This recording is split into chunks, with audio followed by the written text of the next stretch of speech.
The new Razer R Pro is one of the most impressive machines I have ever laid foot in.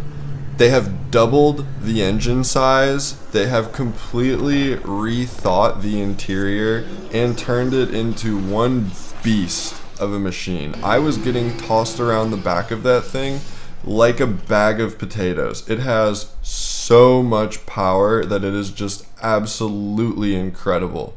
If you're looking to learn a little bit more about this machine, this could definitely be the video for you. Today, I'm going to focus on the looks of it, how beautiful it is, how fun it is to ride in. If you want a technical video, this might not be the one for you, but that information is everywhere. Today, we're focusing on the beauty. I hope you guys enjoy this video. If there's anything else you want to see or anything else you wish would have been portrayed differently in this video, please drop a comment and let me know. But till then, let's ride.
After cruising around in the new Razer R Pro for a while, or Pro R Pro, between this and Apple, I don't know how we're supposed to keep all these pros in order, but anyways, you'll start to notice a few things about this vehicle that completely set it apart from other vehicles. And a lot of it is that the things that you want your vehicle to have, this one comes with. And that makes a really big difference because that way your systems are all together versus constantly trying to figure it out. For example, staying connected with your friends. It's really hard to find systems that do a good job of that. So at least anyone else with this vehicle, you're connected. They improved the clutch this year, which is huge because people are constantly out there dealing with their clutch, blowing belts. It's one of the biggest pitfalls of these vehicles that we'll hopefully see resolved with this one. you know, the thicker roll cage is visibly noticeable. You won't really experience that, obviously, unless you flip it, which hopefully you never do. Immediately changing the suspension modes is a really big deal. Putting the red "oh crap" button on this model is a really big deal. That's something we've never seen before. So there's essentially a steering wheel button that you're pressing right before you hit a really gnarly bump to stiffen up your suspension and keep you from bottoming out. A lot of things like that. They put an alternator in this model so that you have more electricity, because you see people doing the big speaker systems, doing the lights, the whips on the back, doing off-roading lights, underglow, you know, charging your cell phone. It's a lot of stuff. So these new vehicles are definitely fitted for it quite a bit better.